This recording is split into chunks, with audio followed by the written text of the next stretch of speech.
Congregation, settle in your seats. The Reverend Front Aloud is on the mic and about to speak. I'm about to freak you out, make you shiver in the pew while I'm delivering to you my sermon and divinity ensues. Rock but the one true God, it's a fact. Anybody else who ever had a God, their God's whack. We ain't gotta worry about him, we pick the right horse. You're in the right house of worship, of course. And forces are gathering out in the world to diminish our faith in ways radical and thorough, to discourage us from loving anything that's immaterial, to tempt our children with ever fruitier cereal, and worst of all, to call us idiots while they do it. My congregation, listen, I'm about to walk you through it. We're gonna take the nation back from the heathens that's within it. We're gonna get the most egregious of the atheists in prison, cause a schism while we're at it, but emerge on top. And once we purified our ranks, we won't stop. We'll purify your minds of what's illegitimately thought. It's not to be a battle indiscriminately fought, but an orchestrated effort, and I'm gonna need you to commit. Might take a couple generations for this deviltry to quit. Start with the kids, in fact they get distracted from the Lord, so I'd like you to write a couple letters to your school board.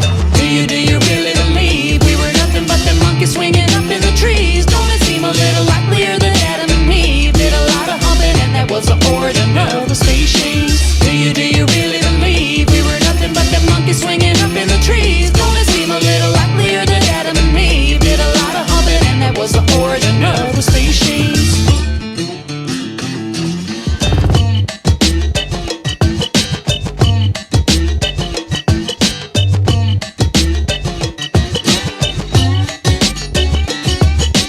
What has this so-called science ever done for us? But trumpeted that when ashes go to ashes and dust to dust, despite the fuss of living, energy gets conserved, denying the weight of the soul of a man. This is ill-deserved. This is still the curse of Copernicus that we suffer. Secular thought ought not to overflow its buffer and run roughshod through the minds of you, the population. Heretics such as Dawkins and Sagan overstep their station to say that what we see and what we believe should be confluent. Look to your reverend to end apostasy. It's what I'm doing. Look to your holy book to light the way. That is its purpose. Open it up and you'll find Eden before you even scratch the surface. Sure, this should be mirrored in the textbooks verbatim, but I'm not in a position yet to issue ultimatum. So I lay down my scheme. We'll make it seem as though creation isn't anything we'd like to interject to education. We'll wrangle up the language, science, data, theorem, the irreducible complexity of the ears we use to hear them, gnashing teeth and wailing from Kansas to PA. Yes, my flock, I talk of futures not imminent but underway.